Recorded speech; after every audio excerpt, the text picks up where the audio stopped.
Hello everyone, स्वागत है आप सभी का हमारे इस YouTube channel math in magic tips में। फ्रेंड्स, आज की इस वीडियो में हम लोग 10वीं कक्षा के मैथमेटिक्स का पढ़ने जा रहे हैं वीवीआई ऑब्जेक्टिव क्वेश्चन, जो कि आपके मैट्रिक के बोर्ड परीक्षा के लिए काफी इंपोर्टेंट है। दोस्तों, आज की इस वीडियो में जितना भी क्वेश्चन लिया गया है वो सभी के सभी क्वेश्चन एनसीईआरटी पैटर्न पे आधारित होगा और इसी प्रकार के क्वेश्चन आपके मैट्रिक के बोर्ड परीक्षा में पूछे जाएंगे। यदि आप भी चाहते हैं मैट्रिक के बोर्ड परीक्षा में 400 से ज्यादा नंबर लाना, तो वीडियो को शुरू से लेकर अंत तक जरूर देखिएगा। तो चलिए फ्रेंड्स, बिना समय गवाए पहला क्वेश्चन का सॉल्यूशन देख लेते हैं। है दोस्तों, पहला क्वेश्चन का आंसर देखने से पहले वीडियो को लाइक नहीं किए होंगे तो वीडियो को लाइक करने के साथ चैनल पे नए होंगे तो चैनल को सब्सक्राइब करके बेल आइकन को दबा दीजिए, ताकि ऐसे ही आने वाली हर इंपोर्टेंट क्वेश्चन का वीडियो आप सभी को मिल सके। तो जैसा कि आप सभी मोबाइल स्क्रीन पे पहला सवाल क्वेश्चन नंबर 1 को देख पा रहे हैं। पहला सवाल कहता है कि सबसे न्यूनतम संख्या जिससे √27 को गुना करने पर एक प्राकृत संख्या प्राप्त होती है। यानी क्वेश्चन में आपसे पूछा गया है कि वह न्यूनतम से न्यूनतम संख्या क्या होगी जिसमें √27 से यदि गुना कर देंगे तो जो प्राप्त संख्या होगा वह एक प्राकृत संख्या होगा, यह एक नेचुरल नंबर होगा। तो हम क्या करेंगे, पहले ऑप्शन चलेंगे तो दिया गया √3। तो यदि √3 में √27 गुना करते हैं तो ये 27 √81 हो जाएगा और 81 का वर्गमूल 9 होता है और 9 एक किस प्रकार की संख्या है, तो आप सभी को मालूम होगा कि 9 एक प्राकृत संख्या है। तो क्वेश्चन का सही जवाब ऑप्शन ए हो जाएगा। उसके बाद में अगला सवाल क्वेश्चन 2 को देखिए। तो क्वेश्चन 2 कहता है √7 कौन सी संख्या है। तो दोस्तों याद रखिएगा, कोई भी ऐसा संख्या जो रूट के अंदर हो, जैसे √2, √3, √5 और √7 और उसका वर्गमूल नहीं होता हो, तो ऐसे तमाम संख्याओं को हम लोग अपरिमेय संख्या कहते हैं, क्योंकि इसे हम p/q के रूप में लिख भी नहीं सकते हैं और q का जो मान है वो 0 के मान के बराबर भी होता है। तो ऐसे तमाम संख्याओं को हम लोग अपरिमेय संख्या कहते हैं। उसके बाद में अगला सवाल क्वेश्चन 3 को देखिए। तो दोस्तों क्वेश्चन 3 कहता है कि बहुपद 4x² - 3 के शून्यक होंगे। तो यहाँ पे इसका शून्यक हम लोग कैसे ज्ञात करेंगे, तो दिया गया 4x² और -3 दिया गया है। तो माइनस जो 3 है बराबर की ओर जाकर +3 हो जाएगा। यदि हम x² बराबर 3 लिख दे तो 4 यहाँ पे जो आप गुना में देख पा रहे हैं बराबर की उधर जाकर ये भाग में हो जाएगा। इसे हम सभी ऐसे भी लिख सकते हैं, स्क्वायर यदि x पर से हटा देंगे तो जो 3/2 दिख रहा है इससे प्लस माइनस में रूट आ जाएगा। ठीक है, तो 3/2 नहीं बल्कि सॉरी यहाँ पे 4 था, तो यहाँ पे हम लोग 4 लिख देंगे, यहाँ पे भी हम लोग 4 लिखेंगे। अब क्या होगा कि x बराबर प्लस माइनस √3 का कोई भी वर्गमूल नहीं होता है तो √3 हो जाएगा और 4 का वर्गमूल 2 होता है। इससे हमें ये पता चला कि प्लस √3/2 और माइनस √3/2 होगा, जो कि ऑप्शन बी में है। अतः क्वेश्चन का सही जवाब ऑप्शन बी हो जाएगा। उसके बाद में इसी प्रकार से अगला सवाल क्वेश्चन 4 को देखिए। तो दोस्तों क्वेश्चन 4 क्या कहता है कि यदि बहुपद px में दिया गया x² + 7x + 10 के शून्य α, बीटा है तो अल्फा प्लस बीटा का मान क्या हो जाएगा। यहाँ पे सबसे पहले a का मान देखेंगे तो x² का गुणांक कुछ भी नहीं है तो a का मान 1 मानेंगे। b का मान देख लीजिए, b का मान 7 है तो आप 7 लिखिएगा। c का मान यहाँ पे 10 दिया गया है। आपको ज्ञात करना है अल्फा प्लस बीटा का मान। तो दोस्तों अल्फा प्लस बीटा का एक फॉर्मूला होता है जिसे हम लोग मूलों का योगफल कहते हैं। इसका फॉर्मूला -b/a आता है। तो यहाँ पे देखिए b का मान जो फॉर्मूला में माइनस लगा हुआ है तो हम लोग माइनस लिखेंगे। अब हमें चाहिए b का मान, तो दोस्तों b का मान 7 है तो आप यहाँ पे 7 लिखिएगा। उसके बाद में a का मान, तो a का मान कुछ भी नहीं है अर्थात 1 है, तो हम यहाँ पे एक आसान तरीके से लिख सकते हैं। और आप सभी को मालूम होगा कि 7 में यदि हम 1 से भाग लगा देंगे तो -7 ही होगा। तो इस प्रकार से क्वेश्चन का बिल्कुल सही जवाब -7 होगा, जो कि ऑप्शन बी में दिया गया है। अतः क्वेश्चन का सही जवाब ऑप्शन बी हो जाएगा। और इसके बाद में अगला सवाल क्वेश्चन 5 को देखिए। क्वेश्चन 5 कहता है यदि अल्फा तथा बीटा द्विघात बहुपद x² - x + 4 के शून्यक हो तो alpha square plus beta square का मान क्या हो जाएगा। तो यहाँ पे ध्यान दीजिएगा, a का जो मान है वो कुछ भी नहीं दिया गया तो 1 मानेंगे, b का मान भी कुछ भी नहीं दिया गया है तो -1 हो जाएगा, c का मान क्वेश्चन के अकॉर्डिंग 4 हो जाएगा। तो यहाँ पे alpha square plus beta square का मान पूछा गया है। तो एक फॉर्मूला आप पढ़े होंगे कि a + b का होल स्क्वायर क्या होता है, दोस्तों वो होता है a² + b² + 2ab होता है। तो इसे हम a² + b² बराबर ज्ञात करने के लिए हम क्या करेंगे, तो a प्लस बी का होल स्क्वायर, यहाँ पे प्लस में 2a भी था तो इधर हो जाएगा माइनस 2ab। ठीक है, तो यहाँ पे हो जाएगा a square plus B square. ठीक इसी प्रकार से हम फार्मूला तैयार करेंगे। ए बी के बदले में हमें अल्फा बीटा लिखना है, तो यहाँ पे हम लिख सकते हैं अल्फा स्क्वायर प्लस लिख सकते हैं बीटा स्क्वायर, और यहाँ पे लिख सकते हैं अल्फा प्लस बीटा का होल स्क्वायर माइनस लिख सकते हैं alpha into beta, 2 alpha into beta. ठीक है, अब क्या करेंगे कि अल्फा प्लस बीटा का मान यहाँ से ज्ञात कर लेंगे। तो अल्फा प्लस बीटा का मान तो माइनस बी बटा ए होता है, तो बी का मान ऑलरेडी माइनस में था तो माइनस माइनस मिलकर प्लस हो जाएगा, यानी 1/1 कट के हमारा एक आ जाएगा।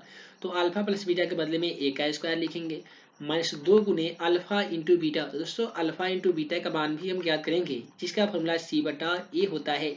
सी का मान यहाँ पे 4 दे रखा है तो 4 लिखिएगा, ए का मान कुछ भी नहीं है तो 1 मानिएगा, 4 में 1 से भाग लगा भी दीजिएगा तो 4 होगा, तो यहाँ पे 4 लिख दीजिए। अब यहाँ पे क्या हो जाएगा कि a का स्क्वायर 1 होता है, 2 में 4 से ना कीजिएगा तो 4 दूनी 8 होता है। अब 1 में से 8 घटा लीजिए -7 हो जाएगा। है दोस्तों, ऑप्शन डी में -7 दिया जा चुका है, अतः क्वेश्चन का सही जवाब ऑप्शन डी होगा। उसके बाद में अगला सवाल क्वेश्चन 6 को देखिए, तो क्वेश्चन 6 हमारा कहता है कि निम्नलिखित में से कौन x - 3y बराबर 0 तथा 2x + 4y बराबर 10 का एक हल होगा। तो हल कैसे ज्ञात किया जाता है, आइए यहाँ पे जान लेते हैं। तो यहाँ पे सबसे पहला समीकरण हमारा x - 3y बराबर 0 है। तो ऐसा करते हैं, इसमें कुछ भी कटने वाला नहीं दिख रहा है तो हम इसमें 2 से गुना कर देते हैं ताकि 2x से 2x कट जाए। तो यदि हम x में 2 से गुना करेंगे तो जाहिर सी बात है हमारा ये 2x हो जाएगा, माइनस का माइनस लिखेंगे। 3 में 2 से गुना करेंगे तो 3 दूनी ये 6y हो जाएगा, और 2 में 0 से गुना करेंगे तो 0 ही होगा। और इस समीकरण को हम सेम टू सेम उतारेंगे, 2x + 4y था तो लिखेंगे 2x + 4y बराबर में था दोस्तों 10, तो हम 10 लिखेंगे। अब यहाँ पे क्या होगा कि प्लस और माइनस का सिंबल चेंज करेंगे, ये माइनस करेंगे, ये प्लस दिया गया है तो माइनस कर देंगे, 2x से 2x कट जाएगा और -6y और -4y मिलकर -10y हो जाएगा, और यहाँ पे भी दिया गया है -10, तो -10 से -10 एक मरतबे कट जाएगा, जिससे हमें ये पता चला कि y का जो मान आने वाला है वो 1 आने वाला है। उसके बाद में हम क्या करेंगे, y का मान समीकरण यदि 1 में रख दे तो हमारा x का मान निकल जाएगा। तो समीकरण 1 जो है ना वो है x - 3y बराबर में है 0। तो अब यहाँ पे क्या करेंगे, x - 3 गुने y का मान 1 रखेंगे, ठीक है, तो बराबर 0। अब क्या करेंगे, x - 3 में x ना कीजिएगा तो 3 हो जाएगा बराबर 0।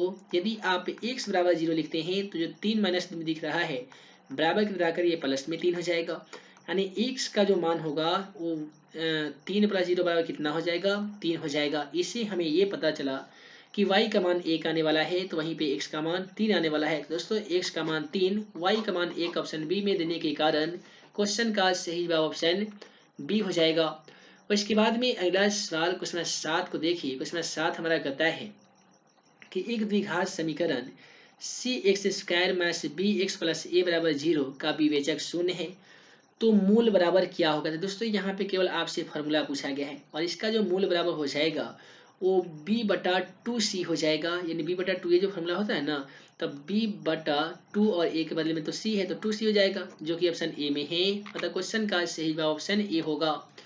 अगला सवाल 8 हमारा कहता है कि एपी में दिया गया है कि √2, √8, √18, √32 का सारवंतर क्या हो जाएगा। तो यहाँ पे आपसे सारवंतर पूछा गया है, यानी डी का मान पूछा गया है। तो डी ज्ञात करने का जो आसान फॉर्मूला आता है वह होता है a2 - a1 का होल स्क्वायर। तो दोस्तों a2 का मान की बात करें तो √8 दिया गया है, तो आप यहाँ पे √8 लिखिएगा।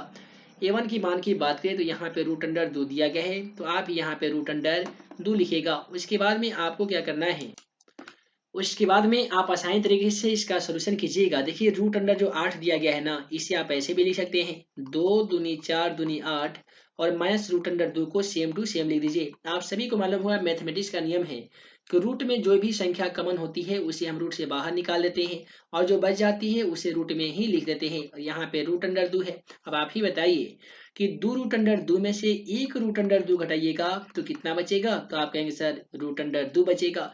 तो इस प्रकार से क्वेश्चन का सही जवाब ऑप्शन ए होगा √2। उसके बाद में अगला सवाल क्वेश्चन 9 को देखिए। क्वेश्चन 9 कहता है कि किसी समांतर श्रेणी का प्रथम पद -2 और सारवंतर 2 है तो तीसरा पद क्या हो जाएगा। यहाँ पे आपसे तीसरा पद यानी A3 का मान पूछ लिया गया है। इसका आसान फॉर्मूला होता है A+2D। अब यहाँ पे हम क्या करेंगे, ए का मान क्वेश्चन के अकॉर्डिंग -2 था तो हम -2 लिखेंगे, प्लस 2 गुने ए का मान, तो 2 गुने ए का मान देख लीजिए, सॉरी डी का मान देख लीजिए, तो 2 दिया गया है तो आप यहाँ पे 2 लिखिएगा। अब यहाँ पे क्या होगा कि -2 प्लस 2 में 2 से गुणा करने पे ये 4 होता है, तो -2 और +4 मिलकर ये आपका 2 होता है, जो कि ऑप्शन बी में है। अतः क्वेश्चन का सही जवाब ऑप्शन बी हो जाएगा। उसके बाद में इसी प्रकार से अगला सवाल क्वेश्चन नंबर 10 को देखिए। उसमें 10 कहता है कि निम्नलिखित में से कौन सा √2 के बराबर है। पहला ऑप्शन में दिया गया साइन 60 डिग्री, और आप तमाम छात्रों को मालूम होगा कि साइन में 60 डिग्री का मान √3/2 होता है, तो ये आपका √2 के कभी बराबर नहीं हो सकता है। ऑप्शन बी में दिया गया साइन 45 डिग्री, और साइन में 45 डिग्री का मान 1/√2 होता है, तो ये भी आपका गलत हो जाएगा। ऑप्शन सी में दिया गया साइन 30 डिग्री, साइन 30 का मान 1/2 होता है, ये भी आपका गलत हो जाएगा। ऑप्शन डी को देखिए तो साइन 45 डिग्री दिया गया, तो 1/sin45 का मान 1/√2 होता है। अब हम क्या करेंगे, इसका सोल्यूशन करेंगे, तो 1/ यहाँ पे जो √2 यहाँ पे देखिए 1 है, ठीक है, तो नीचे वाला संख्या आपका कहीं ना कहीं आपका ऊपर आ जाएगा, और इसे √2/1 मरते कटा देंगे तो 1 से 1 कट जाएगा, प्राप्त संख्या √2 होगा, तो √2 किसके बराबर होगा, तो 1/sin45 डिग्री के बराबर हो जाएगा। और इसके बाद में अगला सवाल इसमें 11 कहता है, यदि cot थीटा बराबर 1/√3 हो तो थीटा का मान क्या हो जाएगा। दोस्तों याद रखिएगा, क्वेश्चन आपसे ये पूछा है कि आखिर cot में कितने डिग्री का जो मान है वो 1/√3 होता है। तो दोस्तों याद रखिएगा, tan में 30 डिग्री, वहीं पे cot में 60 डिग्री का जो मान है वो 1/√3 के बराबर होते हैं, जो कि ऑप्शन सी में है। अतः क्वेश्चन का सही जवाब ऑप्शन सी होगा। अगला सवाल क्वेश्चन 12 को देखिए, यदि cos square 45 degree minus cos square 30 degree बराबर x cos 45 degree into sine 45 degree, तो x का मान क्या होगा। यहाँ पे आसान तरीके से सॉल्यूशन करने के लिए हमें क्या करना होगा कि cos स्क्वायर 45 डिग्री दिया गया है, और cos में 45 डिग्री का मान 1/√2 होता है, इसका स्क्वायर कर देंगे। माइनस में है cos 30 का मान, cos में 30 डिग्री का मान √3/2 होता है, इसका भी कर देंगे स्क्वायर। अब यहाँ पे x गुने cos 45 का मान, और cos 45 का मान 1/√2 होगा, गुने sin 45 का मान 1/√2 हो जाएगा। स्क्वायर का एक का स्क्वायर 1 होता है, स्क्वायर से रूट कटने के बाद यहाँ पे 2 हो जाएगा, स्क्वायर से रूट कटेगा तो 3, और 2 का स्क्वायर 4 हो जाएगा। यहाँ पे देखिए x में 1 से गुना कीजिएगा तो भी x हो जाएगा, और x में 1 से गुना कीजिएगा तो भी x हो जाएगा। यहाँ पे √2 में √2 से ना करते हैं तो 2 हो जाता है। उसके बाद में हम क्या करेंगे कि देखिए 2 और 4 का एलसीएम ले लेंगे, तो 2 4 एलसीएम 4 होता है, क्रॉस मल्टीप्लिकेशन कर देना है, 2 दूनी 4 तो 2 एकम 2 हो जाएगा, 4 एकम 4 तो ये आपका 3 हो जाएगा। यहाँ पे x/2 को सेम टू सेम लिख सकते हैं। अब क्या होगा कि देखिए 2 में से 3 घटता है ना, तो -1 बचता है, बटा ये 4 होगा, और यहाँ पे x/2 दिया गया है, इसे 2 दूनी 4 2 मरते घटा सकते हैं, तो इधर केवल -1 बचेगा, x में 2 से ना कर देंगे तो 2x हो जाएगा। इसे हम सभी ऐसे भी बना सकते हैं कि -1 था, यहाँ पे 2x था, तो यदि 2 के पास से x के पास से 2 हम हटा देंगे तो गुना में जो था वो भाग में हो जाएगा, और यहाँ पे x बराबर -1/2 आ जाएगा। तो यदि आप ऑप्शन के मुताबिक चलिएगा तो x बराबर -1/2 ऑप्शन सी में दिया गया है, अतः क्वेश्चन का सही जवाब ऑप्शन सी होगा। उसके बाद में अगला सवाल 13 को देखिए कि tan square theta minus sec square theta का मान क्या होता है। आप सभी को बता दें कि tan square theta minus sec square theta का जो मान होता है वो 1 होता है, कब, जब ये सीधा रहता तब, लेकिन यहाँ आपका उल्टा दिया गया है, इसीलिए क्वेश्चन का सही जवाब -1 होगा। उसके बाद में कहता है sine square theta plus cos square theta का मान कितना होता है। यह एक फार्मूला है, आप सभी को मालूम होगा कि sine square theta plus cos square theta का मान 1 होता है। उसके बाद में अगला सवाल 15 कहता है 1 प्लस कॉट स्क्वायर थीटा बटा 1 प्लस टेन स्क्वायर थीटा का मान क्या हो जाएगा। आप यहाँ पे क्या कीजिए कि 1 प्लस कॉट स्क्वायर थीटा का फॉर्मूला होता है sec square theta, 1 plus sorry यहाँ पे कोसिक स्क्वायर थीटा होता है ना, तो यहाँ पे हम लिखेंगे कोसिक स्क्वायर थीटा, नीचे है 1 प्लस टेन स्क्वायर थीटा, इसका फॉर्मूला होता है सेक स्क्वायर थीटा।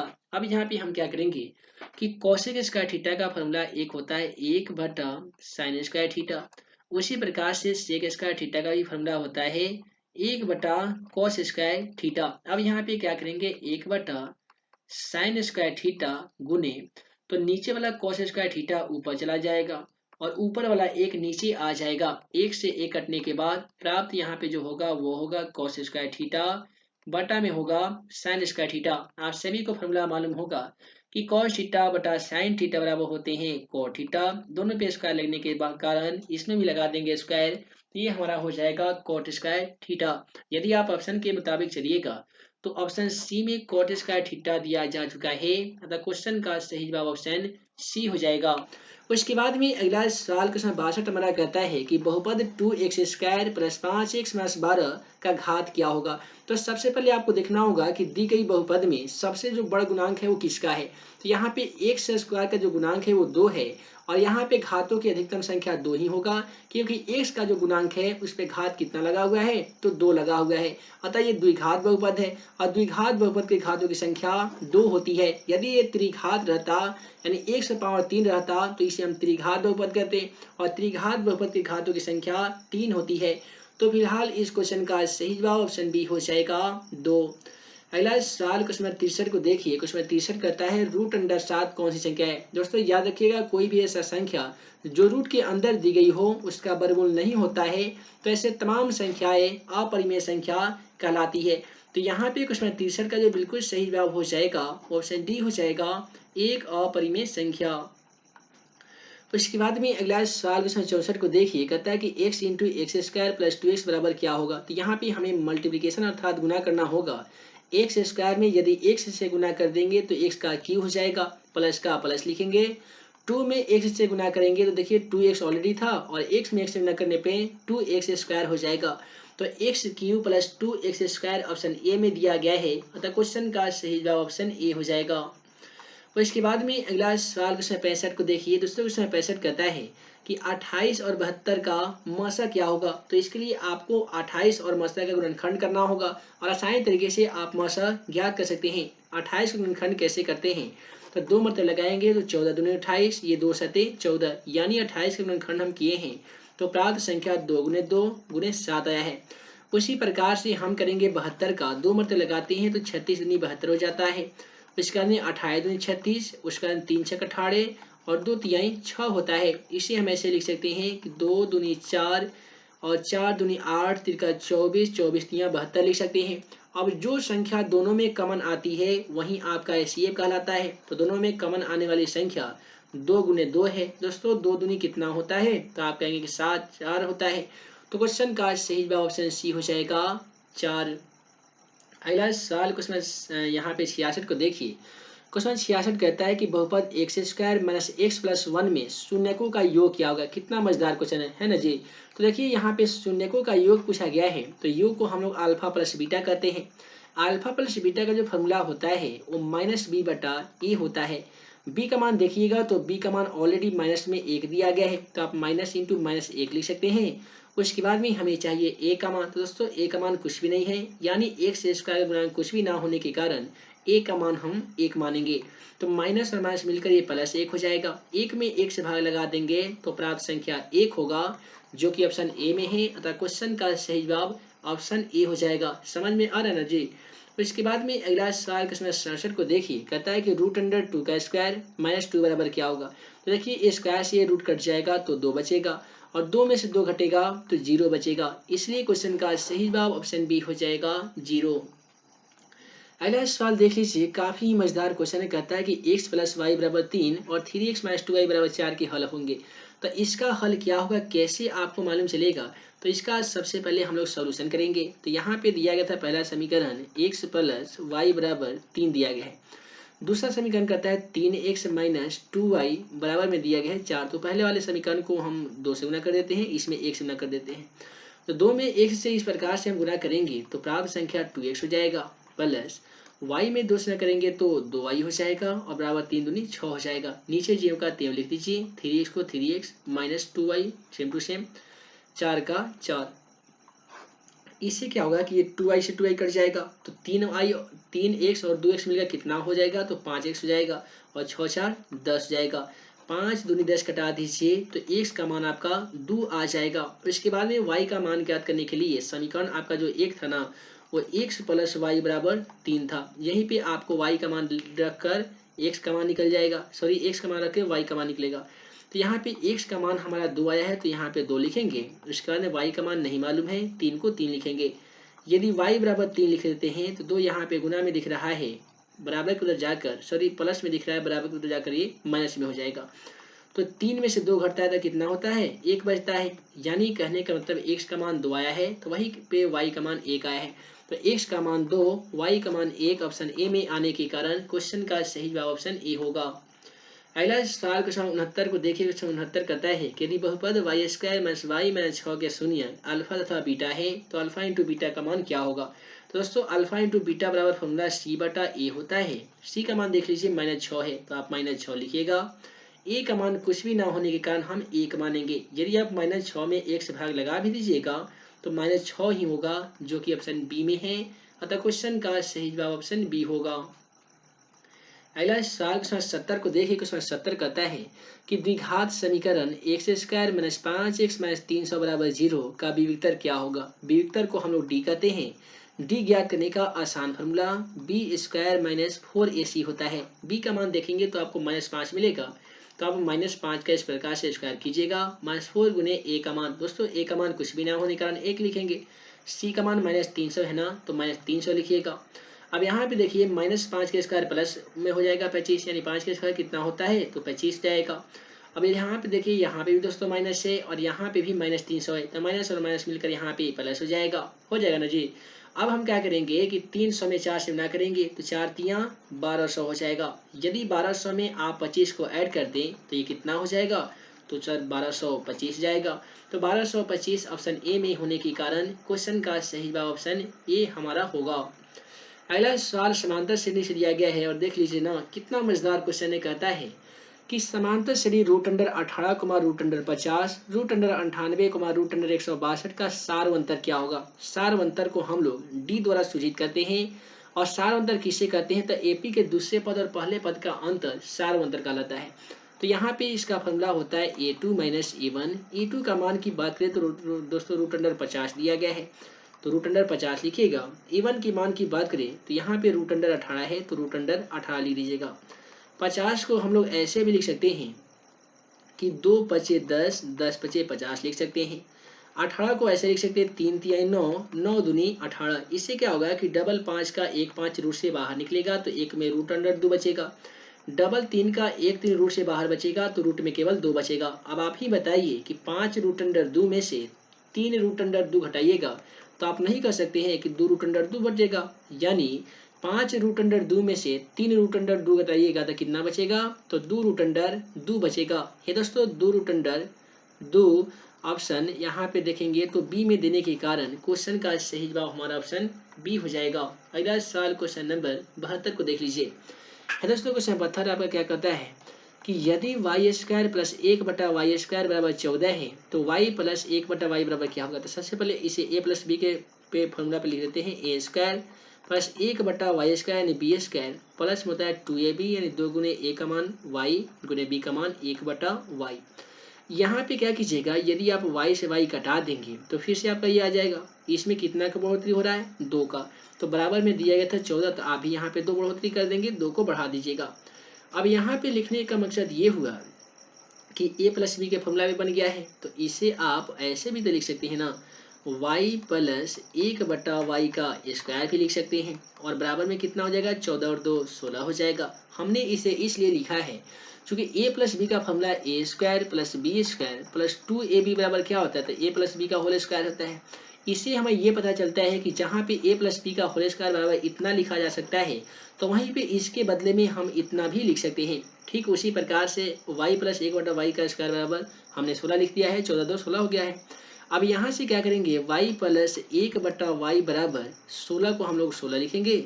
यहाँ से स्क्वायर हटाएंगे तो प्लस माइनस में रूट आ जाएगा। आप तमाम छात्रों को मालूम होगा कि 16 का जो वर्गमूल होता है वो 4 होता है। अतः क्वेश्चन का सही जवाब ऑप्शन डी हो जाएगा, प्लस माइनस 4।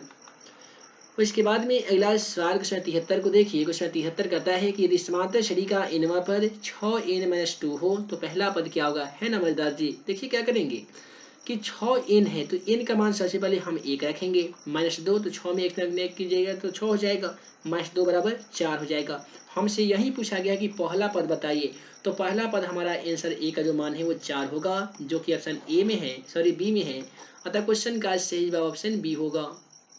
अगला सवाल 74 कहता है कि बिंदु -6,10 में कोटि का मान क्या होगा। 100% एक सवाल मैट्रिक के एग्जाम पेपर में ऐसा आना तय है, आपसे भुज पूछ लिया जाएगा या कोटि पूछा जाएगा। दोस्तों कोटि पूछा जाएगा तो दूसरा वाला आंसर यानी 10 हो जाएगा, यदि इस क्वेश्चन में भुज पूछा जाता तो पहला वाला आंसर यानी -6 हो जाता। अगला सवाल क्वेश्चन 75 को देखिए, केवल फार्मूला है, फार्मूला से इसका आंसर बता दीजिएगा कि सेक स्क्वायर ए माइनस टेन स्क्वायर ए बराबर क्या होगा। त्रिकोणमिति का फार्मूला आप याद किए होंगे तो मालूम होगा कि sec square theta minus tan square theta का मान 1 होता है, अतः क्वेश्चन का सही जवाब ऑप्शन बी होगा। अगला सवाल क्वेश्चन 76 को देखिए, क्वेश्चन 76 आपका क्या करता है कि यदि x, y, z समांतर श्रेणी में है तो y बराबर क्या होगा। कैसे ज्ञात कीजिएगा, तो हम क्या करते हैं, समांतर श्रेणी में है या नहीं है ज्ञात करने के लिए d1 और d2 ज्ञात कर बराबर करते हैं। d1 ज्ञात करने का आसान formula a2 minus a1, d2 ज्ञात करने का आसान फार्मूला a3 माइनस a2। तो दोस्तों a2 का मान y है तो आप यहाँ पे y माइनस a1 का मान x है तो x लिख सकते हैं, a3 का मान z है तो z लिखिएगा, a2 का मान y है तो y लिखिएगा। अब यहाँ पे क्या कीजिए, y को y लिखिए, ये माइनस जो y दिख रहा है बराबर की तरह करिए प्लस y हो जाएगा। यहाँ पे z है, माइनस जो x है बराबर की तरह जाकर प्लस x हो जाएगा। तो y और y मिलने के बाद में ये 2y हो गया है, ये z प्लस x हो गया है। अब हम क्या करेंगे, यदि y बराबर z प्लस x लिखते हैं तो जो 2 गुना में दिख रहा है बराबर की तरह जाकर ये भाग में हो जाएगा। तो अतः y का जो मान आ गया है वो z प्लस x बटा 2 आ गया है दोस्तों, z प्लस x बटा 2 ऑप्शन बी में दिया गया है, अतः क्वेश्चन का सही जवाब ऑप्शन बी हो जाएगा। अगला सवाल देखिए, कहता है कि sine A into cosec A बराबर क्या होता है। यह एक फार्मूला है, साइन थीटा गुने कोस थीटा बराबर 1 होता है। आप फार्मूला के माध्यम से भी ज्ञात कर सकते हैं। साइन थीटा का फार्मूला पी बटा एच होता है, तो वहीं पे कोसेक थीटा का फार्मूला एच बटा पी होता है। पी से पी कटा दीजिए, एच से एच कटा दीजिएगा। वैसी स्थिति में भी क्वेश्चन का सही जवाब 1 होगा, जो कि ऑप्शन ए में है, अतः क्वेश्चन का सही जवाब ऑप्शन ए होगा।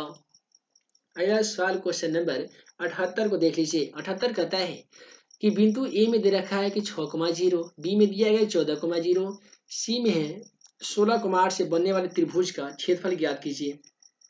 त्रिभुज का क्षेत्रफल ज्ञात करने का आसान formula 1/2 into x1 into y2 minus y3 plus में होता है x2, उसके बाद में होता है y3 माइनस y1 प्लस में होता है x3, उसके बाद में y1 माइनस y2। ठीक, यहाँ पे लिखने के बाद पहले वाला आपका जो ये x1 का मान होगा, दूसरा y1 का मान, ये x2 दूसरा वाला y2 का मान हो जाएगा, c में हो जाएगा x3, तीसरा हो जाएगा y3 का मान।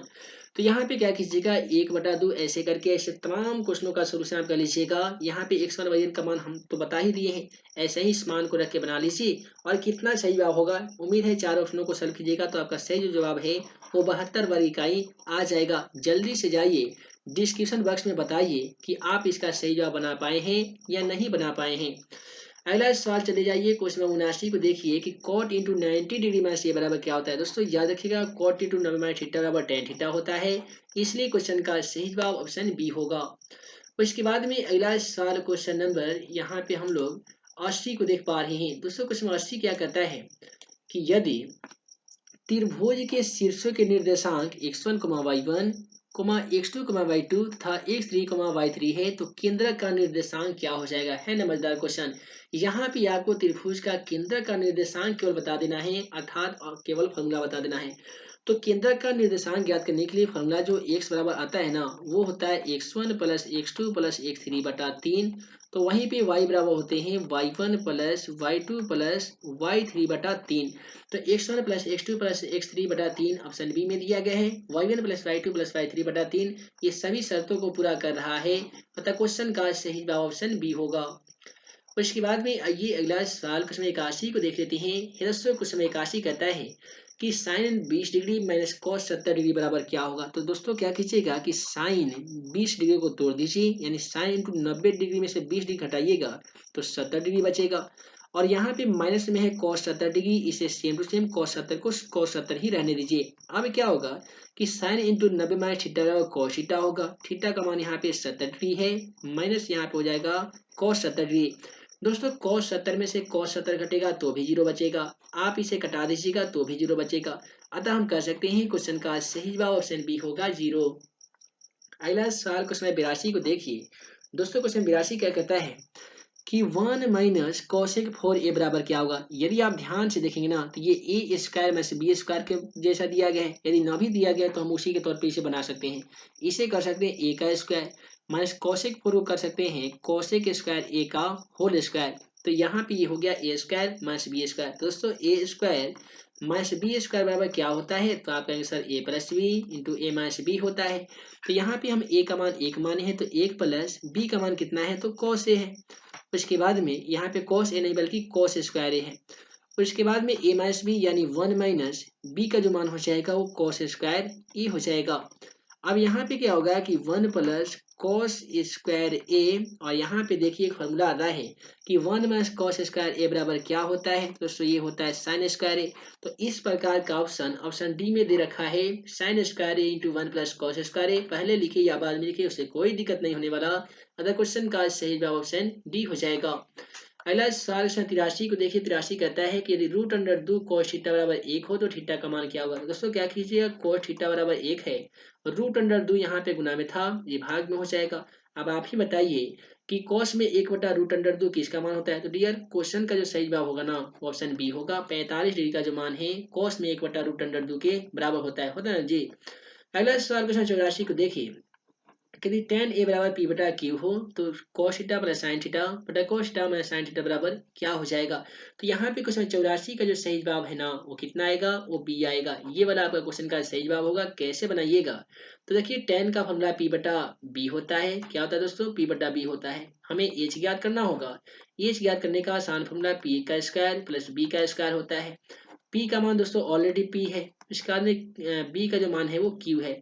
इसके बाद में आप इसे सॉल्व नहीं कर सकते हैं। अब यहाँ पे cos थीटा का फॉर्मूला b बटा h होता है, तो b का b लिखिएगा, h का मान यहाँ पे देख लीजिएगा क्या निकाले हैं आप, इस तरीके से बना लीजिएगा। क्वेश्चन का सही जवाब ऑप्शन बी हो जाएगा। फिर भी आपको दिक्कत आती है तो कमेंट बॉक्स में लिखिएगा, इस पे हम एक प्रॉपर वीडियो सोल्यूशन ला देंगे। अगला सवाल 85 कहता है यदि सेक ए बराबर 25 बटा 7 हो तो साइन ए का मान क्या हो जाएगा। तो दोस्तों सेक का फॉर्मूला एच बटा बी होता है।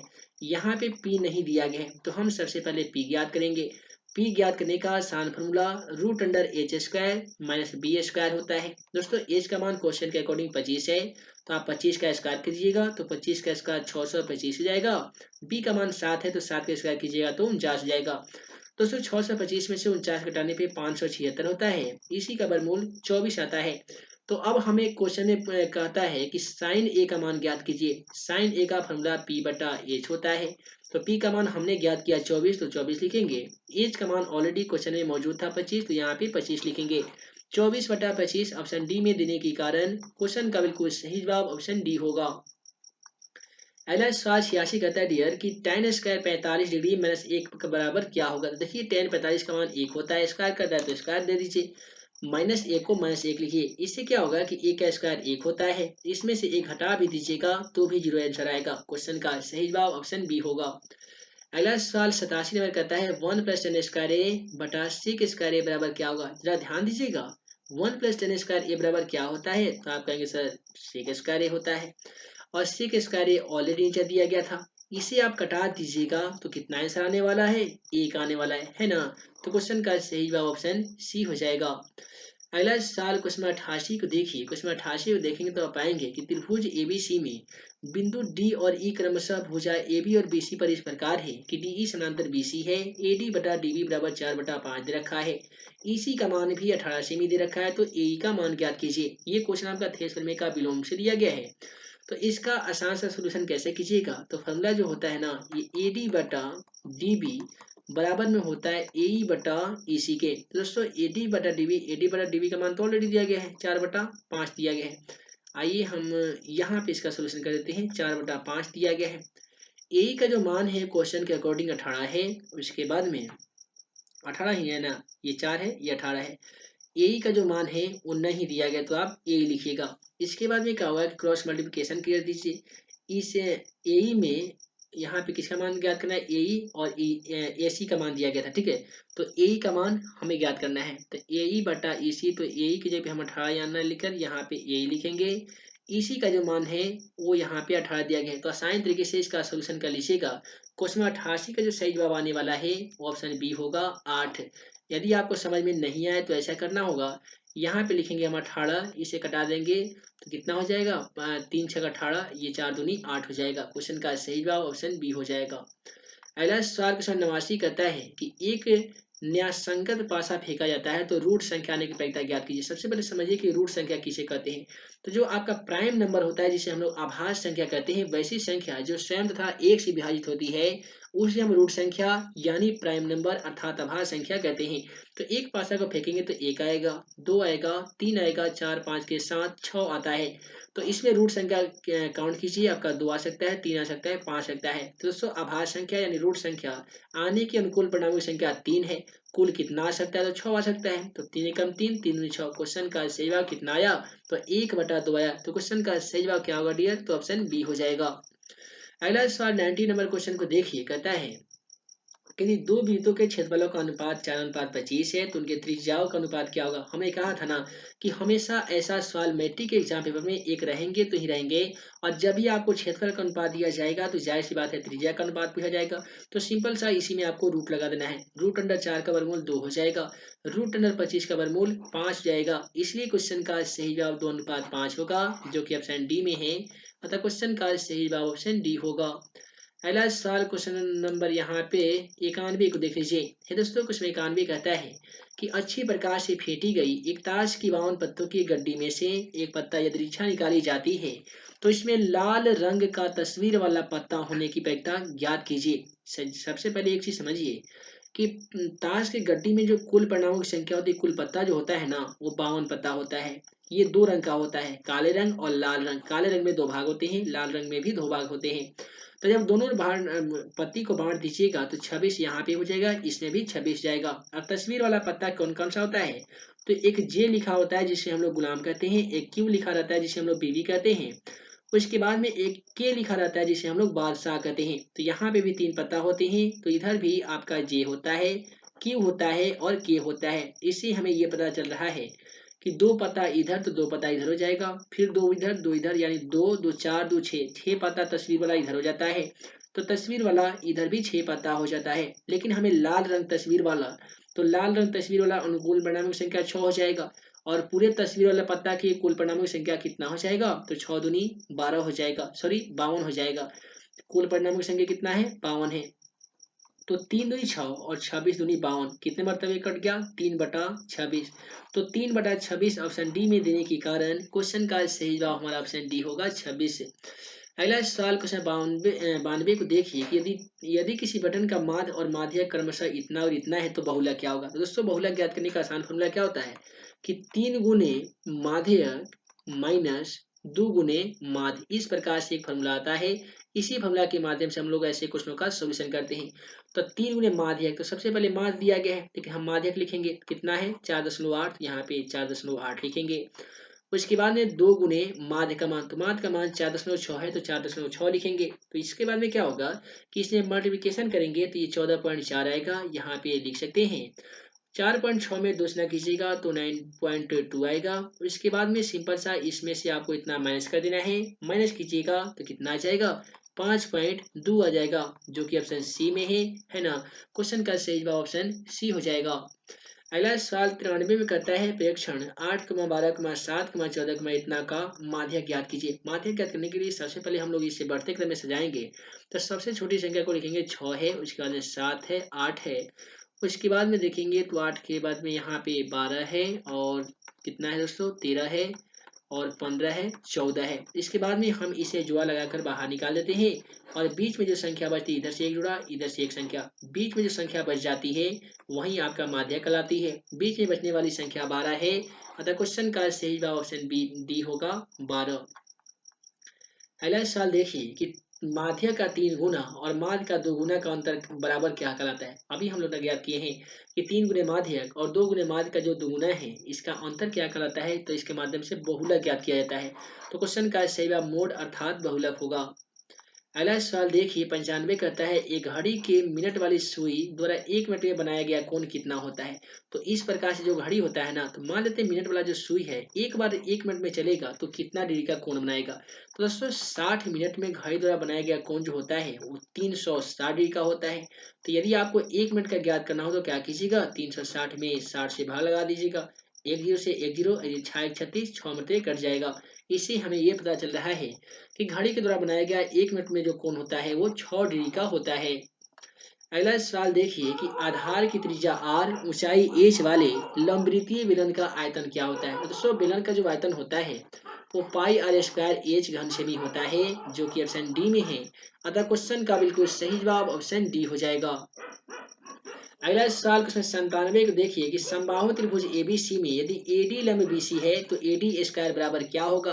तो यहाँ पे एडी स्क्वायर बराबर जो होगा ना वो 3CD स्क्वायर होगा। कैसे होगा, इसका सोल्यूशन पाना चाहते हैं तो कमेंट बॉक्स में जरूर लिखिएगा। अगला सवाल 98 को देखिए कि आर त्रिज्या वाले अर्धगोले का पृष्ठीय क्षेत्रफल क्या होता है। आप सभी को मालूम होगा कि आर त्रिज्या वाले गोले का पृष्ठीय क्षेत्रफल पाई 4 पाई स्क्वायर होता है। अर्धगोला पूछा गया है तो इसमें आधा कर दीजिए तो 2 मरते कटेगा ना, तो 2 पाई r स्क्वायर होगा। 2 पाई r स्क्वायर ऑप्शन सी में दिया गया है। तो क्वेश्चन का सही जवाब ऑप्शन सी हो जाएगा। अगला सवाल 99 हमारा कहता है कि दी गई आकृति में ओ वृत्त का केंद्र है, कोण ए ओ सी बराबर 130 डिग्री है, तो ओ ए सी का मान ज्ञात कीजिए। तो आप सभी को मालूम है कि त्रिभुज के तीनों कोणों का योगफल जो है ना वो कितना होता है, 180 डिग्री के बराबर होता है। तो हम इसे भी x मानेंगे, दूसरे वाले कोण को भी x मानेंगे। तो लिखेंगे कोण ए प्लस कोण सी प्लस कोण ओ बराबर कितना हो जाएगा, तो 180 डिग्री हो जाएगा। कोण ए को हमने x माना है, कोण सी को भी हमने x माना है। कोण डी का ओ का जो मान है वो 130 डिग्री है। तो यहाँ पे हम 100 कितना डिग्री लिखेंगे, 30 डिग्री लिखेंगे। बराबर में 180 को सेम टू सेम लिखेंगे। उसके बाद में x और x मिलकर 2x हो जाएगा। बराबर में यदि हमने 180 डिग्री लिख दिया तो प्लस यहाँ पे 130 है, बराबर को लगाकर माइनस 130 हो जाएगा।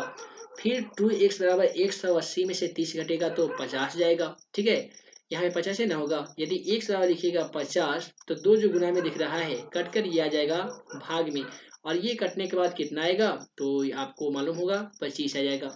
तो 25 देखिएगा तो 25 कोई भी ऑप्शन में ना देने के कारण क्वेश्चन का सही जवाब इनमें से कोई नहीं होगा, यानी ऑप्शन डी होगा।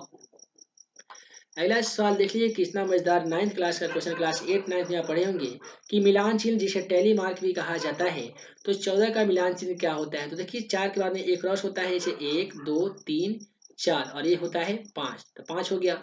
फिर 6 7 8 9 और 1 10 हो गया। 11 12 13 14 इस प्रकार से आपका 14 का मिलान चिन्ह होगा, जो कि ऑप्शन डी में है। अतः क्वेश्चन का बिल्कुल सही जवाब ऑप्शन डी हो जाएगा। तो फाइनली आज की इस वीडियो में दिए गए मॉडल पेपर का 1 से लेकर 100 तक के सभी ऑब्जेक्टिव क्वेश्चनों का सॉल्यूशन आज की इस वीडियो में हम लोगों ने कर लिया है। उम्मीद है आप सभी को इस वीडियो को यदि आपको ये वीडियो पसंद आया हो तो वीडियो को लाइक कीजिएगा, साथ ही अपने दोस्तों के साथ शेयर कीजिए, व्हाट्सएप फेसबुक ग्रुप में जरूर शेयर कीजिएगा। नए होंगे चैनल पे, चैनल को सब्सक्राइब कर लीजिएगा ताकि ऐसे ही आने वाली हर इंपोर्टेंट क्वेश्चन का वीडियो आप सभी को मिल सके और आप हमारे द्वारा बनाए गए तमाम इंपोर्टेंट क्वेश्चन का वीडियो सबसे पहले देख सके। आगे आने वाली पार्ट में इस मॉडल पेपर में जितने भी इस प्रकार से सब्जेक्टिव क्वेश्चन का सॉल्यूशन दिए गए हैं, इन सभी क्वेश्चनों का जो सॉल्यूशन है यदि आप देखना चाहते हैं तो यार जल्दी से चैनल को सब्सक्राइब कर लीजिए। आगे आने वाली पार्ट में इस मॉडल पेपर में दिए गए तमाम सब्जेक्टिव क्वेश्चनों का सॉल्यूशन आप सभी को देखने को मिलेगा। तो ये दोस्तों हम जल्द मिलेंगे अगले वीडियो में अगले मॉडल पेपर में दिए गए तमाम क्वेश्चनों का सॉल्यूशन के साथ। तब तक के लिए वीडियो के लिए बहुत बहुत धन्यवाद।